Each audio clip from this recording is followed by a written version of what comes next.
Fala pessoal, bom dia, ou boa tarde, ou boa noite, sei lá quando você está assistindo esse vídeo. Algumas pessoas perguntam como é uma oração eficaz. O que eu faço para a minha oração ser eficaz? O que acontece com a minha oração porque ela é ineficaz? Por que Deus não ouve as minhas orações? Na verdade, a gente vai esclarecer isso agora, que Deus ouve todas as suas orações e Ele quer responder essas orações. O problema está na ligação entre a minha alma e o meu espírito para poder acessar isso, tá? Vamos lá em Lucas 18, a gente vai entender melhor a respeito dessa parábola que muitas pessoas, elas traduzem essa parábola de uma forma errada, tá? Mas vamos lá, Lucas capítulo 18, versículo 1. Jesus lhes contou uma parábola para mostrar que deveriam orar sempre, sem nunca desanimar. Lembrando que eu estou lendo uma Bíblia que é NVT, é uma Bíblia nova tradução, tá? Nova tradução contemporânea. Inclusive, Gabriel, se você estiver vendo isso daqui, eu estou usando sua Bíblia, tá? Deus te abençoe. Você está na África mesmo, acho que você tem um monte de Bíblia lá. Então, voltando, versículo 1 de novo, vamos lá. Jesus lhe contou uma parábola para mostrar o dever de orar sempre e nunca desanimar, tudo bem? Versículo 2. Em certa cidade havia um juiz que não temia Deus, nem respeitava ninguém. Havia também naquela cidade uma viúva que sempre procurava, dizendo: julgue a minha causa contra o meu adversário. Por algum tempo ele não quis atender, mas depois pensou assim: é bem verdade que eu não temo a Deus, nem respeito ninguém. Porém, como essa viúva fica me incomodando, vou julgar a causa dela, para que ela não venha acontecer de novo por fim, de molestar-me novamente, de me incomodar de novo. E aí, versículo 6 diz o seguinte: então o Senhor disse, Jesus disse: ouça bem o que diz esse juiz iníquo. Será que Deus não fará justiça aos seus escolhidos, que ele clamam dia e noite, embora pareça demorado em defendê-los? Digo a vocês que depressa lhes fará justiça. Contudo, quando o Filho do Homem vier, será que ainda encontrará fé na terra? Então, a gente leu esse versículo, a gente entende que o injusto juiz é injusto juiz e não é Deus. Algumas pessoas, elas traduzem isso como se a gente tivesse que ir na sala do trono, ir diante de Deus e ficar pedindo até Ele conceder o nosso pedido, a nossa oração. E isso não é verdade, tá? Jesus está mostrando um contraste daquilo que é o injusto juiz e de quem é Ele, de quem Ele é, que é um Deus justo, bom e benigno. A questão está na forma que nós pensamos. A renovação da nossa mente nesse sentido é de extrema importância. Vamos ler esse versículo de novo em uma nova perspectiva. A Bíblia diz que você tem um corpo, você tem uma alma e você tem um espírito. Quando você nasce de novo, o Espírito Santo reforma o seu espírito. Na verdade, ele faz de novo o seu espírito santo, completamente santo, exatamente como diz lá em Efésios 4, capítulo 4, versículo 24, que diz que o novo homem, o homem interior, que é o nascido de novo, o novo espírito, diz que este novo homem é feito justiça como Deus é justo e santo como Deus é santo, como Deus. Então, o seu espírito ele é ressurreto, ele é feito de novo, ele é justo, santo, exatamente como Deus é. E aí você entende, a partir disso, que você ainda, obviamente, pode acontecer que na sua vida você ainda tenha pecados. Você não tem pecados no seu espírito, você tem pecados na sua alma e no seu corpo, ok? A Bíblia também diz que aquele que comete pecado sexual comete pecado contra o corpo, porque todo o pecado é fora do corpo, mas o sexual é dentro do corpo. Ou seja, existe o pecado no corpo, mas também existe o pecado na alma, que é quando você suja a sua consciência, quando você suja a sua alma. Mas no espírito não existe mais pecado para você, porque no espírito é um novo homem, você é um novo homem. Vamos chegar e vamos entender um pouquinho melhor a respeito desse versículo, tá? Então, tudo está disponível para mim através do Espírito. No meu Espírito já é feito todas as coisas. Deus já fez todas as coisas no meu Espírito. E eu preciso pegar todas as bênçãos que Jesus conquistou para mim no Espírito e trazer isso para minha alma, para minha carne, para que a minha alma seja abastecida com a palavra de Deus e a minha carne seja curada, seja liberta, em nome de Jesus. Amém? Vamos lá voltar. Vamos voltar novamente aqui no versículo 1. Jesus lhes contou uma parábola para mostrar o que deveriam orar sempre e nunca desanimar. Ou seja, em outras traduções diz que que deveriam orar sempre e nunca desfalecer. Ou seja, nunca esmurecer, nunca ficar desanimado porque a resposta não veio. Por quê? Ele vai explicar. Versículo 2: em certa cidade havia um juiz que não temia a Deus. Quem é esse juiz? Quem é o juiz que não temia a Deus? É a sua alma, porque ela está acostumada com os rudimentos desse mundo, ela está acostumada com os prazeres do mundo, ela está acostumada com as questões do mundo, ela está acostumada com as leis que o mundo dá, ou seja, sua alma está acostumada com as coisas que o mundo oferece, mas o seu espírito não, o seu espírito é nascido de novo. Você lembra daquela luta de Paulo, quando Paulo fala a respeito de Romanos 7, que ele fala a respeito de aquilo que eu quero fazer eu faço, o que eu não quero fazer eu não faço? Essa luta contra o espírito e contra a alma, ou seja, o espírito contra a carne, o espírito contra a alma, é uma luta constante que você tem que fazer com que o espírito vença de uma vez por todas a alma em todas as circunstâncias, dia após dia. Como? Vivendo do espírito, que está escrito lá em Gálatas. Mas olha que interessante. Olha que interessante, versículo 2: em certa cidade havia esse juiz que não temia Deus. A sua alma hoje está acostumada com os rudimentos do mundo, e a sua alma hoje não teme a Deus, entende? Ela quer os prazeres do mundo, ela quer os prazeres fáceis, os prazeres comuns, e não necessariamente pecado. Eu estou falando de prazeres normais, que distanciam você de ter uma intimidade com o Senhor, que distanciam você de alguma forma de não ter comunhão com Deus, certo? Então, a sua alma, que é um injusto juiz, luta contra o seu espírito. Olha que interessante. 3. Havia também naquela mesma cidade uma viúva que sempre procurava, dizendo: julgue a minha causa contra o meu adversário. Essa viúva, nesse sentido, é o seu espírito. É o seu espírito. O seu espírito ressurreto diante de Deus, ele quer, de uma vez por todas, viver uma vida como Jesus vivia aqui na terra. E é esse conflito que nós temos, é esse conflito que nós temos diário.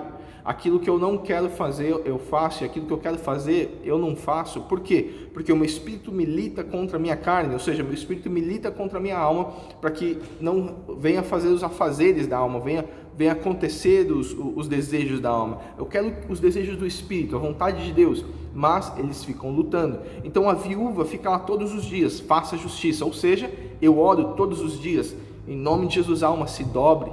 Você vai se dobrar segundo a palavra de Deus, você vai se dobrar diante de Deus, etc, etc. Versículo 4. Por algum tempo, ele não quis atender, mas depois pensou a si mesmo: é bem verdade que eu não temo a Deus, nem respeito ninguém. Porém, como esta viúva fica me molestando, incomodando, vou julgar sua causa, para não acontecer que, por fim, venha molestar-me. Ou seja, venha me incomodar de novo. Então o Senhor disse, aí Jesus traduziu isso para os discípulos, olha que interessante: ouça bem o que o injusto juiz falou. Será que Deus não fará justiça aos seus escolhidos, que ele clama de dia e de noite? Embora pareça demorado a defendê-lo. Você lembra quando você ora aí na sua casa, você está orando, tendo intimidade com o Senhor, e você está orando já faz anos pela mesma coisa? Você está orando 2, 3, 4 anos pela mesma coisa, e às vezes parece que Deus está demorando para fazer aquilo. Olha o versículo seguinte, versículo 8: digo a vocês que depressa ele lhes fará justiça. Como que Deus está demorando, sendo que depressa ele fará justiça? Isso não faz sentido. Mas Deus não está falando que ele não responderá a você. Porque no versículo 7 aqui ele fala: será que Deus não faria justiça aos seus escolhidos que clamam a ele de dia e de noite?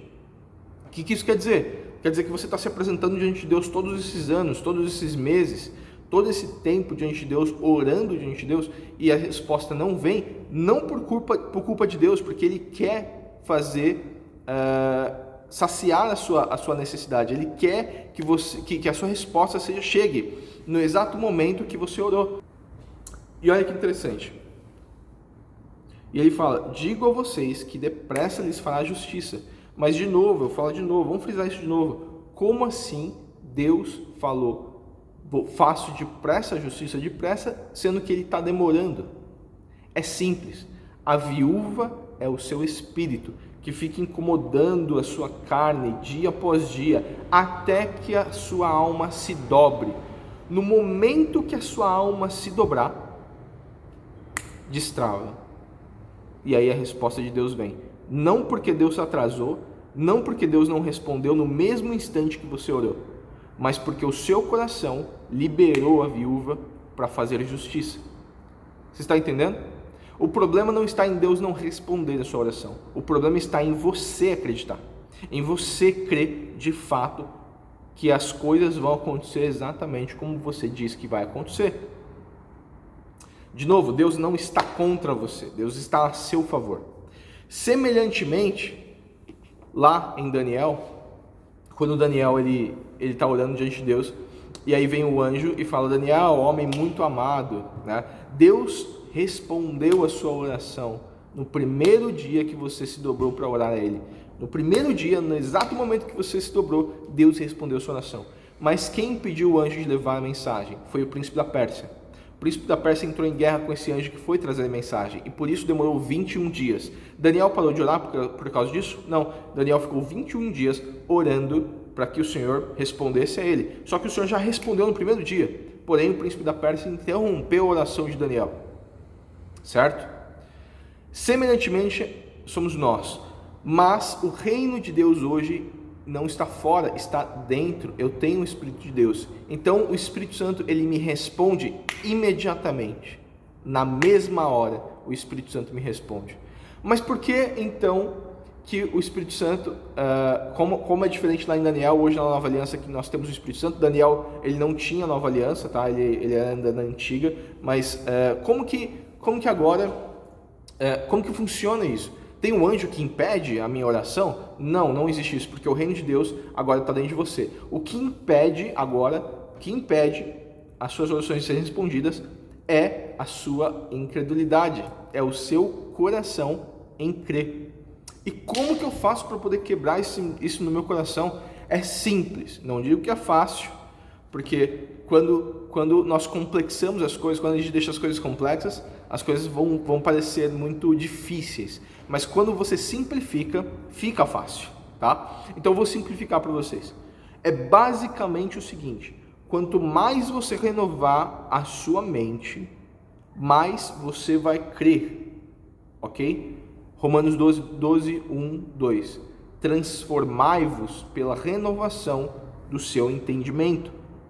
Então, quanto mais o meu coração endosa a palavra de Deus, mais o meu entendimento é renovado e mais fé e mais crente em Deus eu me torno, ok? Então, resumidamente aqui, todo esse vídeo aqui, vamos resumir.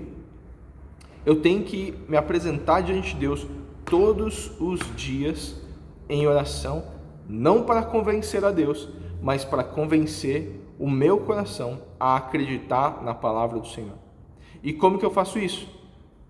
Pode ser com oração, você orar sempre a mesma causa. E não estou falando orar para você, Senhor, me dá isso. Não, a partir do momento que você orou, Senhor, me dá, Ele já te atendeu. Mas a questão é, você orar para a sua alma acreditar. Você tem que meditar na palavra de Deus, você tem que se introduzir na palavra de Deus, até que aquela palavra entre de tal forma no seu coração que seja viva. Que ela seja viva. E o seu coração se dobre à mensagem da palavra de Deus. Então, o segredo da oração respondida é você fazer o seu coração se dobrar diante da palavra de Deus. Existe um caso, existe um fato e existe a verdade, certo? Existe a circunstância e existe a verdade. A circunstância é que as enfermidades existem, né? Você pode ver várias pessoas doentes, várias pessoas enfermas, várias pessoas acamadas. Esse é o fato, né? É isso que está acontecendo. Mas a verdade é que Jesus já curou você por todas as pisaduras dele na cruz. Ele já curou você. Então existe um momento onde você pega essas bênçãos.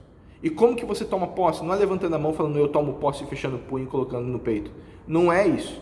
Tomar posse da palavra de Deus é considerar a palavra de Deus acima da sua mente, acima daquilo que você pensa. Se a palavra de Deus diz que você é curado, eu vou me comportar como uma pessoa curada e eu vou falar em nome de Jesus, eu estou sarado. E eu vou começar a ter essa mentalidade de sarado. Não estou dizendo que você vai ignorar a sua doença. Você não vai ignorar a doença. O que você vai falar para si mesmo é, eu já fui sarado em Cristo Jesus, e vai endosar isso no seu coração até que seu coração creia e a cura manifeste. Simples assim, muito simples, porém complicado para as pessoas que querem complicar o Evangelho. O Evangelho precisa ser simples. Tem um homem chamado Dan Muller que ele fala que se o Evangelho de Deus, se uma criança não entende o Evangelho que você prega, provavelmente não é o Evangelho, e isso é verdade. Uma criança precisa entender o Evangelho de Deus. Por quê? Porque o Evangelho de Deus é simples. É crer na mensagem dele e viver a palavra dele a partir disso. Uma última coisa que eu vou dizer aqui é a respeito de tomar posse. Como eu tomo posse disso tudo? Né? Como que eu vivo isso? Como que eu tomo posse?